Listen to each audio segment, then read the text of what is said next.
Well, it's great to see everybody here. I was thinking there's going to be maybe 20 or 30 of you, but I see a huge group, and I'm really pleased to see all of you here on a Friday night. This is going to be probably a very exciting thing for you because I'm not sure how many here have actually heard a case study for a business plan before. Okay, so this will be a new experience.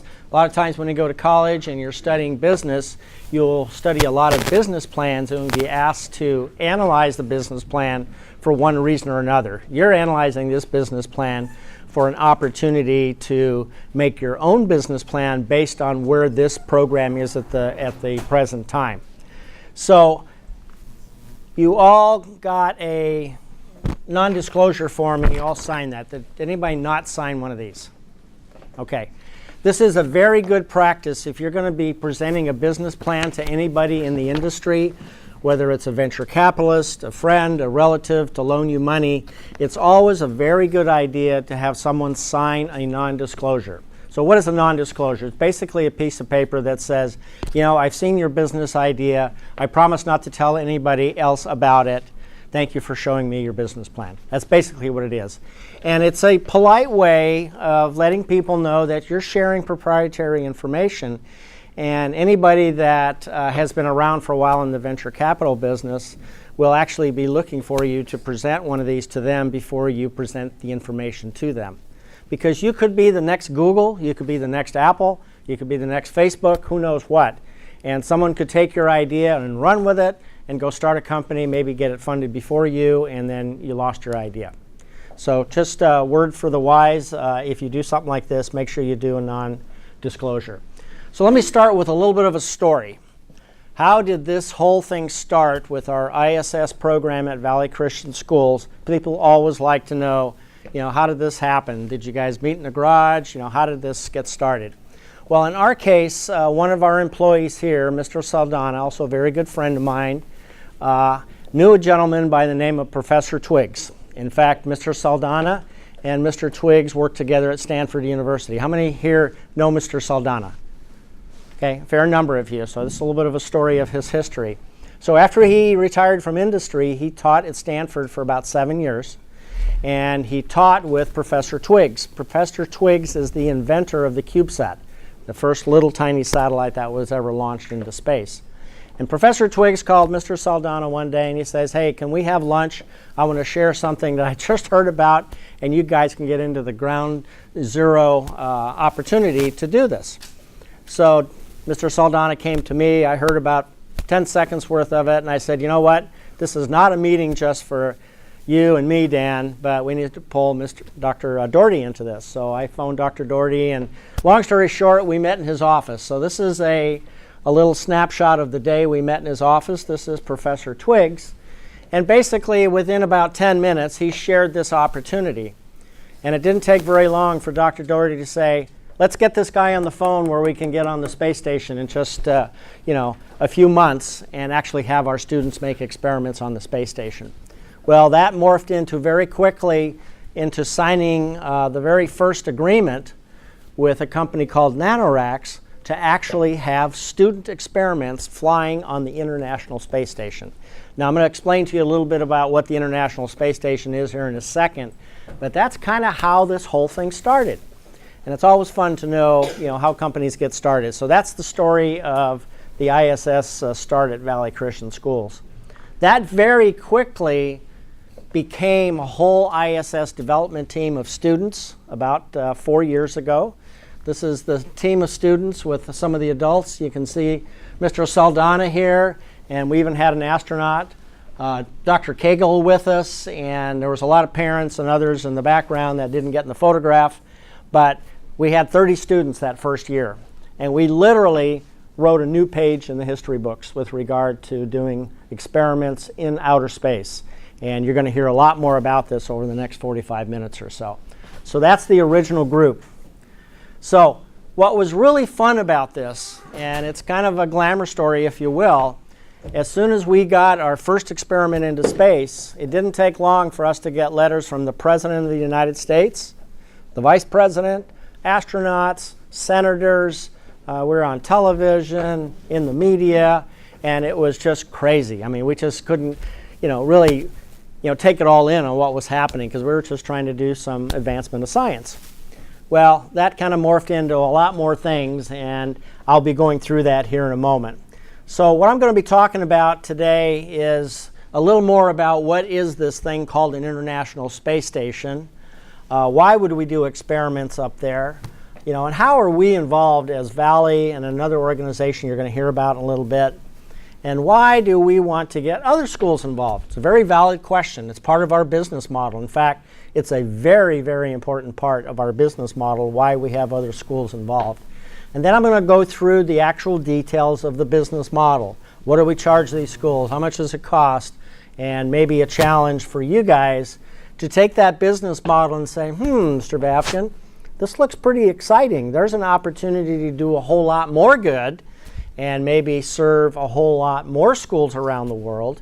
Let me take a stab at that. And that's why you're all in this room. You're going to take a look at this and say, I think I have some ideas on how to make it better. And I will give you some assumptions, because obviously I don't think anybody in this room has ever put together an ISS partner school model. So I'm going to give you some assumptions just to get you going in the right direction, so that when you build your business model, it's based on some reasonable facts. So, and then I'll end with what the team is like that's doing this business proposition right now. How many of you remember what Mr. Compton said about what's more important, a team or an idea? The team, right?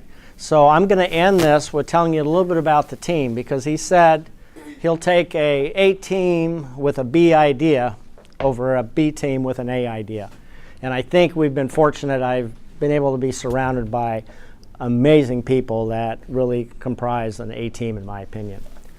So what is this contraption called an International Space Station? In my office, I have a model of it hanging above my conference table, and that's where the experiments are. And you might be interested to know that that space station is about 12 years old. At any one time, there's 6 to 12 people on board the space station helping with doing science experiments. It's clocked over 1.5 billion miles. That thing is going around the Earth, and I'll tell you a little bit how fast it's going around the Earth. So it's clocking frequent flyer miles like crazy. It has an 84 kilowatt solar panel station on it to run it. Anybody know how high the space station is above us? It's going around the Earth here pretty quick. Any ideas? Any guesses? That's a good guess for 22,500 miles. That's the actual distance that the synchronous satellites are up there, like Dish Network and DirecTV. Those are up 22,000 miles. But it turns out that the space station's only up 250 miles. So if you took a tape measure from here to San Luis Obispo, and you took that tape measure and put it straight up in the air, that's about how far up high the space station is. So it's not up that high. Any guess on how fast the space station is going around the Earth? Give me a guess, somebody. 100 miles an hour? 1,000 miles an hour? How about 17,500 miles an hour? And as a result, it takes about 90 minutes to make one revolution around the Earth. So you might ask, well, why is it that distance? Why is it going that speed? And it's really a matter of physics, because in order to do experiments in microgravity, all of you know when you take your car and drive it around a curve, you get pushed to the outside, right? Well, the space station is kind of doing that. It's going around a big loop. And so there's a force of pushing the astronauts out to the edge of the space station, but there's also the force of gravity pulling it in. And at that magic distance and that magic speed, those two cancel out. So when you watch the astronauts on television floating around in the space station, that's why they're floating around. There's no gravity. Well, there's canceled gravity because of the centrifugal force. So that's the reason why this is all happening. Now, the space station is owned by a consortium of people, of countries, if you will, the United States, Russia, Japan, and something called the European Union, which is most of the countries in Western Europe, as well as Canada. So there's lots of people that own the space station. It's not just owned by the United States. Okay, so we talked about near zero gravity. And so why would you want to do experiments in zero gravity? Anybody got an idea? Take a guess. You can do experiments here on Earth. Why do experiments in zero gravity? Yeah. To simulate how it's going to work in space. How things work in space, that's true, but extrapolate that a little bit further. So why do we want to know how it works in space? To do experiments with the lack of force. Do what? To do experiments with a force without a force acting on them. Okay, but why would you want to do that? I mean, that's the right answer. It's a good answer, but give me a reason that would be good for society. Yeah? Maybe if they're planning on moving to another planet. Okay, that's very practical. Someone moves to another planet or are going to be on a spaceship that's going to be going at that speed with zero gravity. But the real reason is that there's advances possible in medical science. Suppose we found out that on the space station that cancer grows at 1/10 the rate. Wow. All of a sudden, it gets people's attention. Maybe there's a cure for cancer as a result of how gravity acts on cancer cells. So these are the kind of things that people are interested in. At any one time, there are many, many experiments on the space station. And some of the experiments you'll see is plant growth, experiments with magnetics, bacteria, how antibiotics behave, how batteries behave. If you're going to be doing long-term travel in space, how do batteries behave? How do you mix concrete in space? Maybe we're going to do a colony up on the moon or something where gravity is much less. How does concrete mix? We're going to be building buildings up there. How do ants behave in space? And some other things. Now, every one of these examples that I just put up here, Valley Christian schools or our partner schools have actually done experiments on these topics. And we've actually added to the body of science. So that's kind of a cool thing. Now, you might be asking, how do you get experiments to the space station? That thing's up there and it's going 17,000 miles an hour. We're not just going to catch a United Airlines flight to the space station. You got to get there in some complicated way. And it turns out that only very sophisticated rockets can get you to the space station. And the Russians do this, the French, the Japanese. The United States has 2 companies that take us to the space station. Orbital Science, sadly, which had a rocket blow up on the launch pad the other day. And then the new darling child in space, which is SpaceX. And there used to be another way we used to get to the space station. What's this thing called? The shuttle. That was one of the really cool ways to get to the space station. In fact, you could put people. There's some seats in here, and you could actually take people to the space station. As a result of this being stopped by our government, the only way to get people up and down to the space station today is with the Russian Soyuz. So a little bit of history and a little bit of science about the space station. Since this whole business model is based on the space station, I want you guys to be knowledgeable about space station. So in coming back, really there's only a couple ways: the Russian Soyuz and the SpaceX rocket. So we want to do this to advance science. I talked about that a few slides ago. We also want to do this to give you guys as students an opportunity to be part of what I call real cutting edge science. This isn't, textbook science. This is the real McCoy. You can leave here and go work for some of the best companies in the world and say, you know what? I've built experiments that went on the International Space Station. I'll give you a little hint. In our very first year of this program, one of the young ladies in the ISS program graduated and got a 4-year full ride to MIT. You know why? First of all, she was really good, not only with grades and hands-on stuff, but I think MIT wanted to know how to do this. So you have an opportunity, if this is something that interests you, you can sign up for the ISS program next year.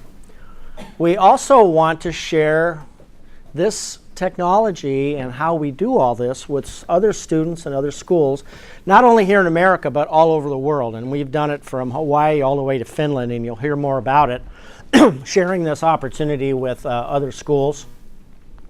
certainly we want to honor God in all that we do and really show the international community that you can be a Christian and you can be a very successful scientist at the same time.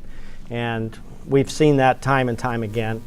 We also want to give God the glory for all the great work that's happened, and we do that in the news media and different places. And this last one here is a verse from the scriptures: to him who much is given, much will be required. And you'll see that happen from time to time again here at Valley. We share a lot of what we do in our robotics program, students that understand math, music. We go down to the schools down here in the Valley. So we do a lot of that. Now I'm going to show a little video clip because this will give you a little level of excitement of what happens here at Valley when something like this happens. And so that when you're writing this business plan, you can see, oh, that's where this could go. So let me play this video clip.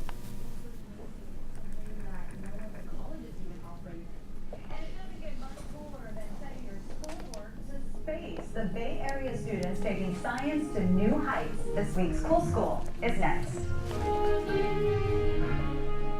Well, the world is forever changing, and our schools have to follow suit. It's true. It's not just reading, writing, and arithmetic these days. You got to throw in a little bit of science, some technology, and engineering as well. And one San Jose high school is taking it even further than that. Valley Christian is this week's Cool School.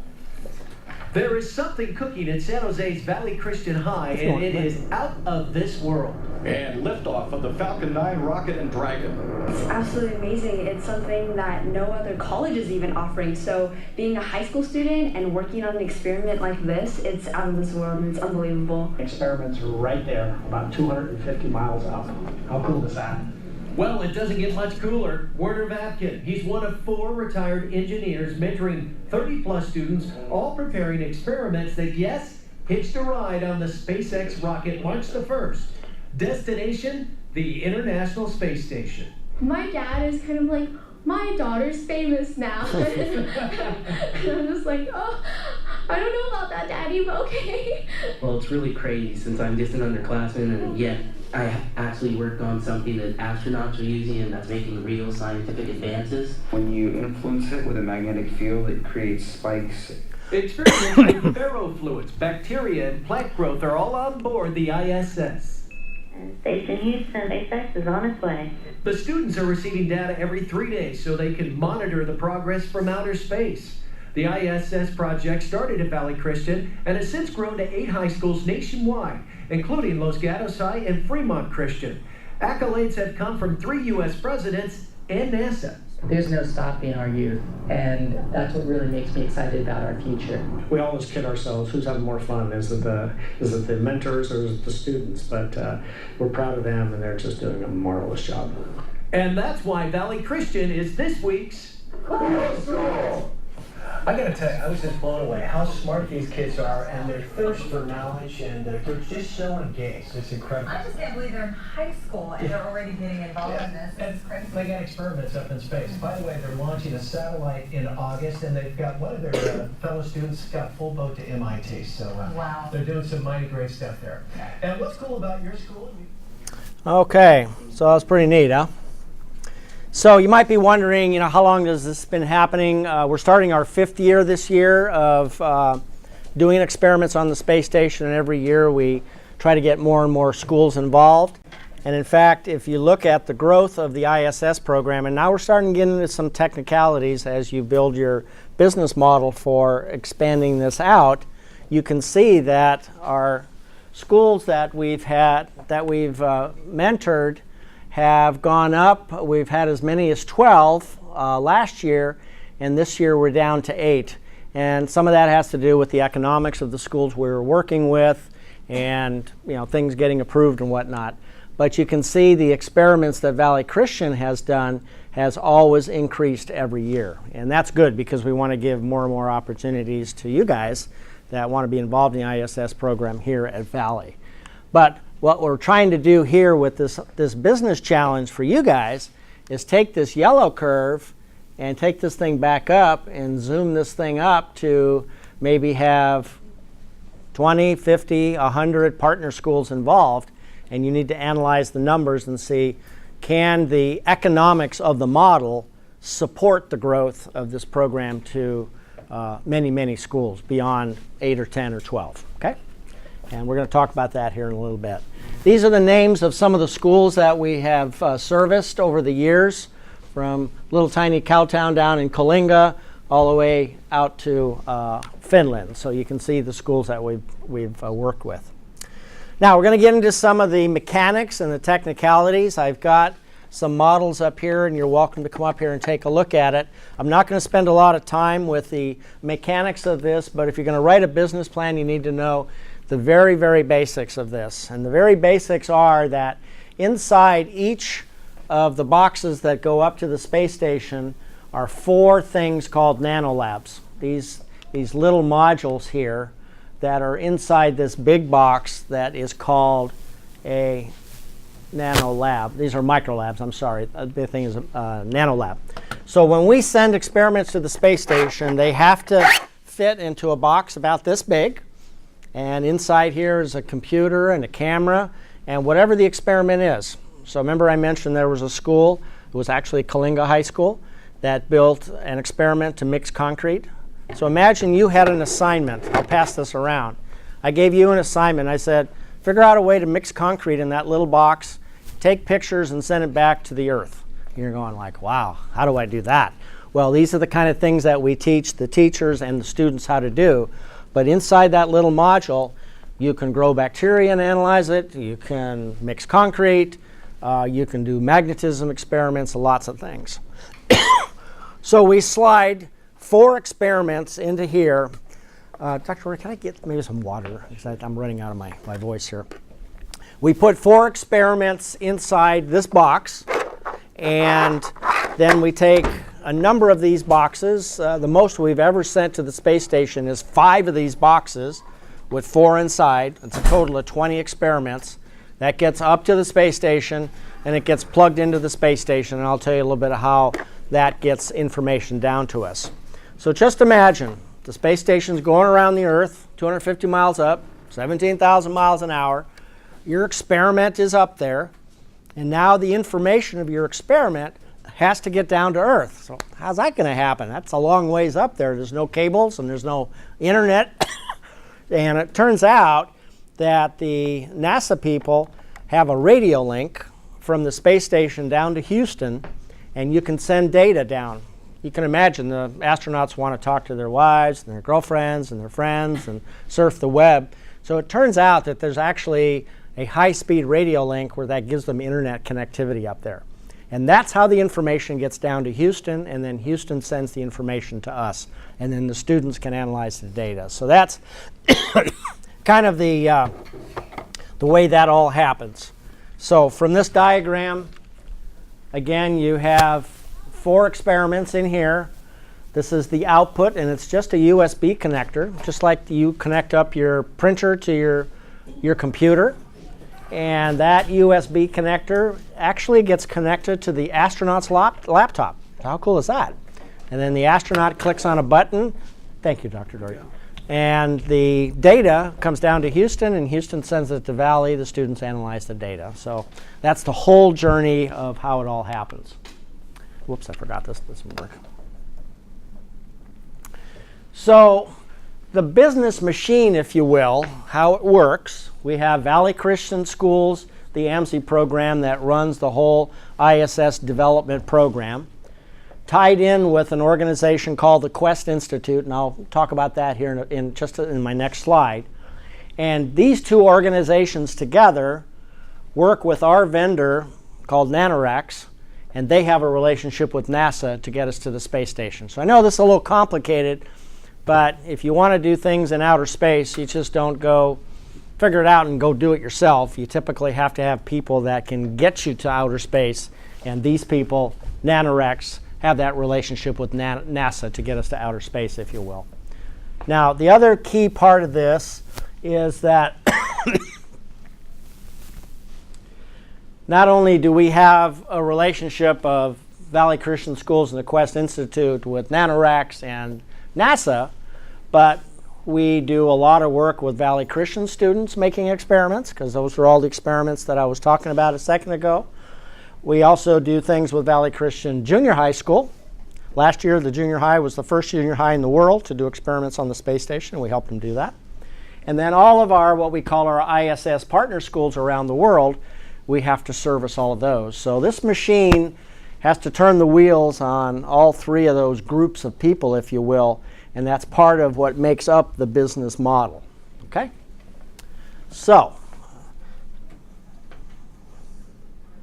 So here's how the business model works of working with an outside ISS school. So we have a school, let's just pick a school in Fremont.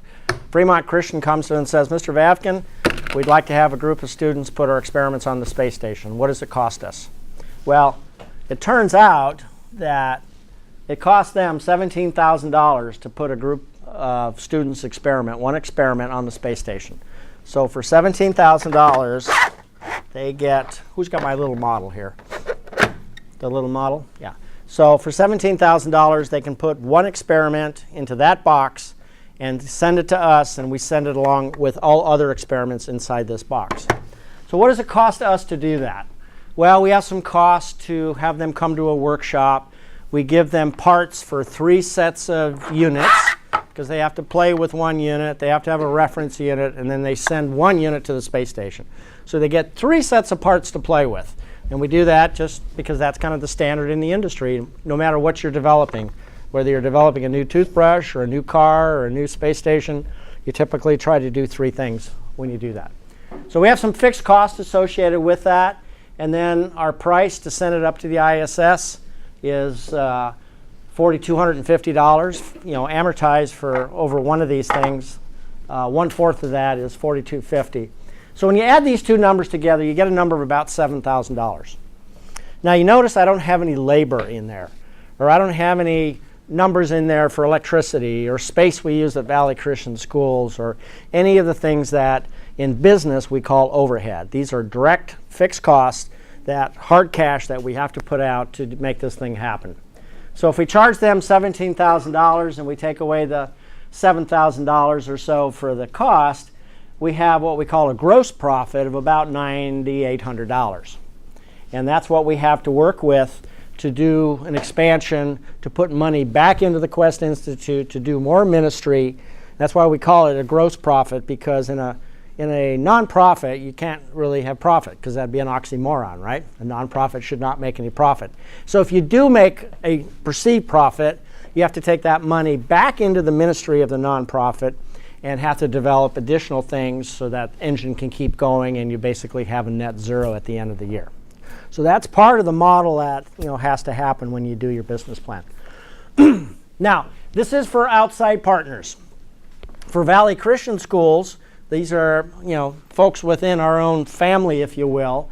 The costs are almost the same. Instead of $7,000, it's about $6,600, and we price that for basically zero profit. We charge Valley $6,600 to do that, so we have basically a net zero with Valley, whereas on the other schools there is some perceived profit, if you will. So that's how it works with Valley. And the challenge for all of you, and I'm going to be landing with these comments here, the challenge for you guys is to look at this model and say, okay, Mr. Vavken, you showed me a model based on basically 8 partner schools. That's what we're doing this year. And we would like you to double that to 16 partner schools. What will that take to make that happen? And then maybe you want to extrapolate it out to 32 partner schools and maybe 64 partner schools. And what are the resulting things that result from that model? What's your staffing requirements? What are you going to need for facilities, advertising, et cetera, et cetera? That's your job, is to take what you know about what we do and extrapolate that out. And no matter what business plan you're going to be doing, you have to answer these kind of questions, because when you present this to the people that are going to be in the judging committee, they're going to want to know these kind of answers. And of course, what is the time frame to make all this happen? Now, just as an interesting side thought, you can't see that because it's way down at the bottom, but on the space station, we can basically do 128 of these little modules. Can I get my model back, whoever's got my little model? So on the space station, the maximum number of experiments is 128 of these at any one time. So that's quite a bit. If you take 128 times $17,000, that's a big number, right? Big number. Okay, so that's the challenge. Now you're going to need to know some assumptions. And from a standpoint of staffing and facilities cost and so forth, I'm just going to give you some assumptions to use as a starting point. This may need to go up or down, but it's going to be a good starting point for you. So if you're going to expand from 8 to 16, another 8 partner schools, you need a part-time technical person to help out. I'm assuming about 20 hours a week, and you're going to need a part-time administrative person to help out with all the logistics and so on and so forth. So you need a part-time person in each of those, and I gave you some industry standard numbers for a entry-level engineer, half-time, and for administrative people. You're also going to need some facilities if you're going to expand that, and I gave you some assumptions there of space you're going to need, office and conference space, about 400 square feet to go up that many, some manufacturing space to build more and more of these things, and so on and so forth. So I'm not going to read all that because you guys are going to have access to this PowerPoint.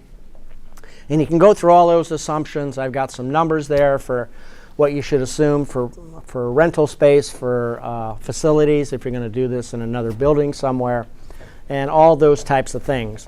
And you want to make sure that if you're going to do a really rigorous business plan, that you think about marketing costs, how you're going to advertise this, do you need insurance, have you put some numbers in there to have the electricity come on every day and heat the place. So you want to think about all those things. The more of that you think about in your plan, the more accolades you're going to get when people evaluate your business plan. Because if you just go in there and say, oh, it costs this much and that much, and you say, well, what about this and what about that? So you want to think about those, what about those things, okay?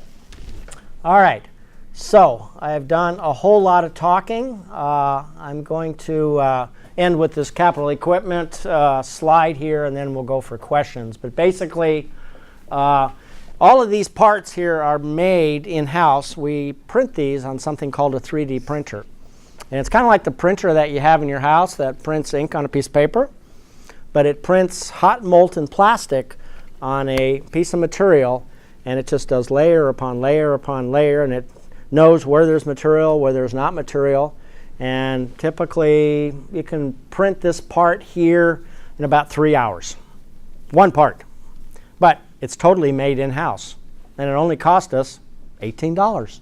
Well, if you had this made on the outside, it would probably cost you 5 times as much.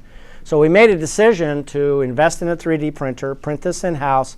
That way, if we want to do a design change, we could do it at any moment. Also helps with Project Lead the Way classes and all kinds of other things.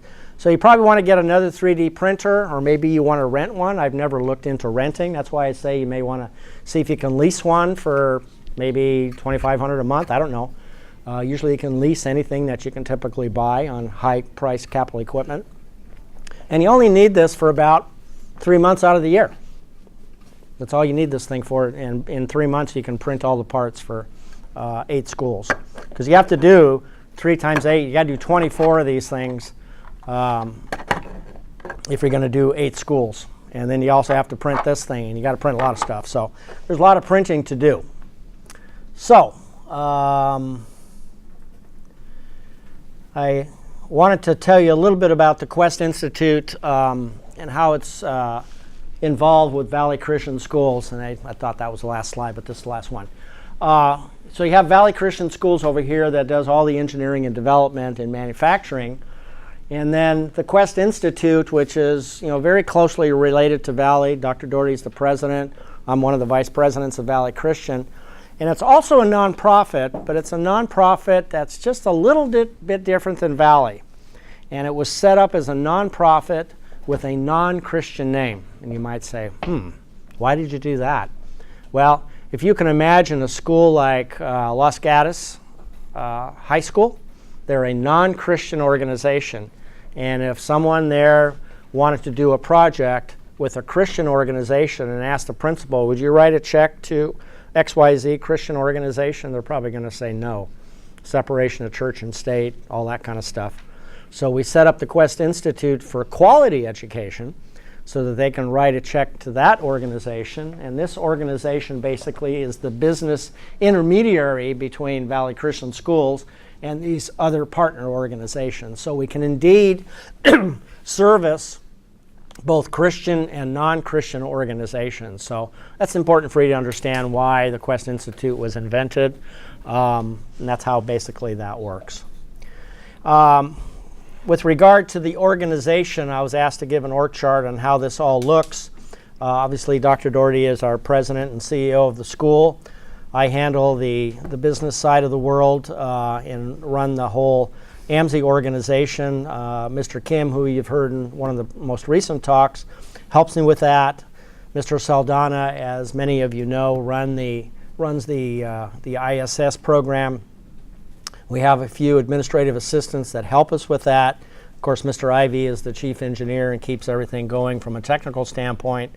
And Mr. Sousa helps make all these parts. And those are basically the responsibilities. This next slide basically says the same thing.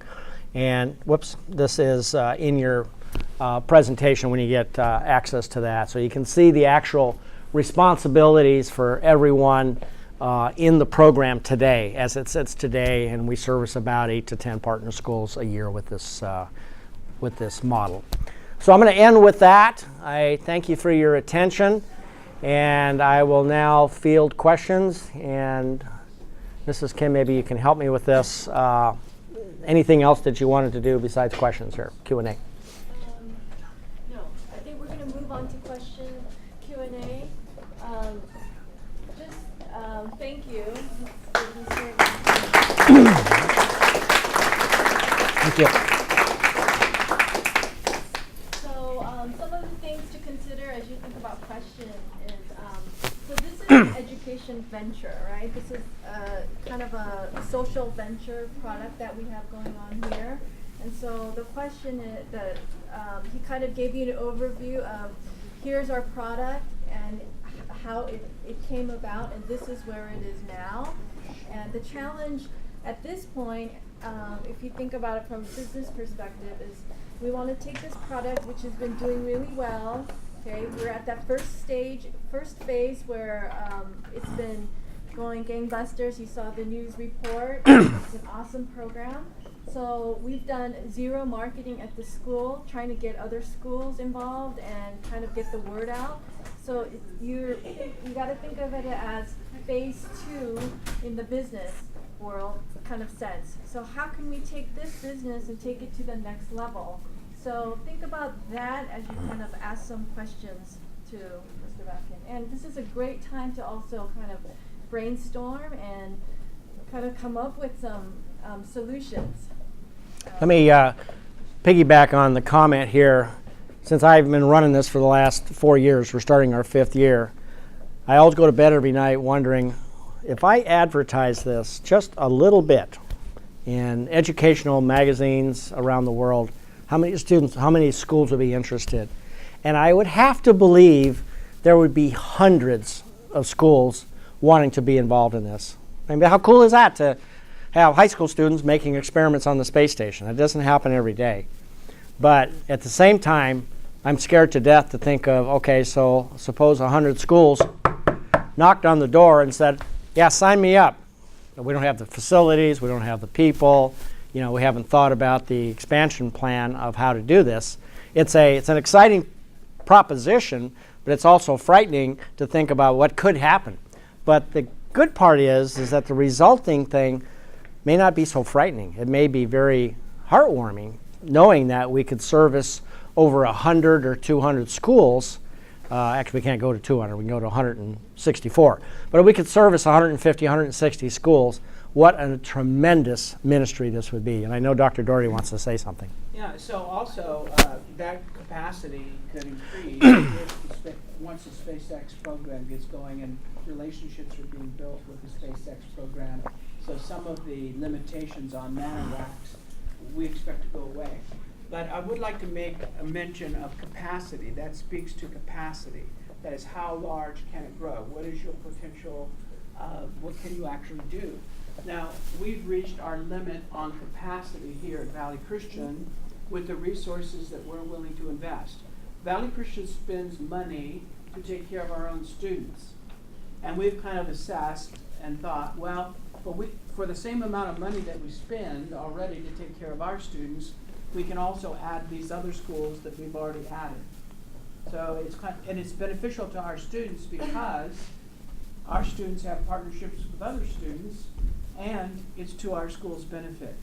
But what I've said is that I'm not going to spend any more money from our school to add personnel, to add space, or to add insurance, or to add more of anything. So that means, the difference between what the fixed costs are and the what we charge, which is $17,000 now. You might propose a different charge. It could be more or less. But that difference between the fixed cost or the gross income is what you have to work with to add capacity by way of staffing, facilities, equipment, and whatever else is needed to make to really satisfy your customers and make sure they get what they pay for. Got the idea? Okay. Okay. Okay. So any questions or comments?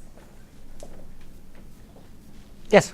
So if this program, let's say, went to 100 schools, like you said, Uh-huh. how many experiments would each school be able to do? Because I know we do about 5 experiments, right? And then Yeah. because the ISS can only service how much space can they allot high schools to be Yeah. able to do these? Basically, the general rule of thumb is when we bring in a school for $17,000, they do one experiment for that $17,000. Now, typically, 10 or 12 students are involved to develop that experiment, but basically one experiment per school, $17,000. Okay, good question, very good question. More questions?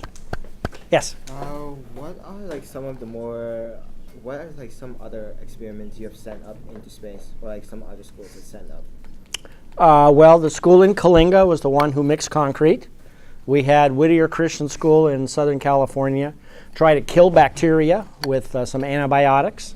So we've had some what I call biological experiments. We've watched the behavior of ants making colonies in space. We've determined how magnetism behaves in space. Also, the difference between silver plating on Earth versus in space. Yeah. Looking at things at the molecular level through the atomic force microscope to say, what does it look like? So maybe there's different qualities of silver plating that could be more functional, less expensive, or do different things in industry. Some pretty cool things. Some of the things that this whole program has done in space has never, ever been done in space before. Now, isn't that cool? The fact that high school students have mixed concrete in space successfully. I was told that NASA spent over $40 million trying to do that successfully. And we had a group of students in a high school that only had 50 students in it, mixed concrete successfully in space in this size box. I mean, to me, that's very heartwarming to know that's what you guys can do. I mean, I believe that someone's going to do something really, really exciting and maybe even win a Nobel Prize someday. Because there's a lot of opportunity to do something pretty powerful in a small space. And we're starting to get attention from people at NASA and other institutions as a result of this. So it's exciting to me. The fact that you guys are going to expand this business model is really, really exciting. And one thing you got to remember, you'd say, well, so it gets so small, it seems so insignificant. In space, the smaller you can make something, the more profound it is, and the more successful you are, because of course it's all about putting up rockets with the least amount of weight with the greatest amount of accomplishment. So, the fact, if you haven't, we used to have, a mobile phone that would be like something like this. Well, it's better when it's smaller, right? And so that's the idea. Do more with less in space. And so this is actually, the first was 4x4. They thought that was amazing. And then getting it down, which was designed right here at Valley Christian, to that smaller and do the same thing. That's just like, whoa, that's amazing. Any other questions? Yes? So just out of curiosity, has any of the experiments you've sent up had a really important impact on the scientific world, furthered science in any way? I would say that our plating experiment kind of wrote a new chapter in the science history books, because nobody has ever plated silver or bronze onto stainless steel in space before. We're the first ones in the world to do that. So the answer is yes. Yes? What kind of 3D printer do you use? What was the cost of that 3D printer? Okay, it's on that slide, and you'll get a copy of it, but basically the number is about $20,000. I can't tell you the model number and the manufacturer, but I remember the cost is about $20,000. And the other thing is that I think their costs are coming down because 3D printers are becoming more popular, and naturally when you get more production, the cost will come down. So I think the quality is going up and the costs are coming down, so you may be getting an advantage there. Okay, other questions? Right, so the other thing is, if you think about actually printing these here, if you do grow the number of schools to a larger number, then you could possibly look into outsourcing, and maybe that would be cheaper than printing in-house and buying a $20,000 printer. I don't know, but those are some of the things that you guys gotta kind of figure out. So is it cheaper to print it here, or could we take it somewhere else and outsource it, or could we go to that workshop in San Jose and have it printed there? I'm not sure, but those are some of the things you got to think about when you think about your costs going into expanding the schools. And in industry, that's called a make-buy decision. Do I make it myself, or do I buy it from someone that can make it for me? And that's a very valid analysis that people in manufacturing do all the time. I'm going to end with one quick story. You've heard about all the experiments that we're working on in this little space here. I'm flying to NASA on Sunday night to meet with them on Monday, and it looks like perhaps next year they're going to give us not a little space like this on the space station, but they're going to give us something called a locker. And a locker is about the size of this cabinet right here. And that means then Valley can start doing experiments with things that are much bigger, like maybe we want to see the behavior of rabbits in space, or we want to see how butterflies come to be in space, or we want to do something that requires a bigger volume. So this is going to a whole nother level that I find really exciting, and it's about the right time in our growth and our relationship with NASA to do that. So keep your eyes and ears tuned for what's coming up next, okay? All right, back to you. Any last questions? Just curious, does taking an animal up in space change it at all? Does it injure it, damage it? Well, the question is, if you take a live species to space, does it injure it or change it? I can tell you a little that I know about it. When astronauts go to space, your muscles kind of start to deteriorate, and it's a problem. And as a result, they have astronauts doing resistance exercises. They can't run because they would just be floating in space. So what they have is machines up there that have springs, or something that resists their activities so that their bones, their muscles get some activity. So muscle deterioration is a big problem in space. So it does have an effect on that. It's called atrophy. You've heard that word before. Yeah, muscle atrophy. Very good question, good comment. Yeah. Any other questions? Okay. All right, been fun, huh?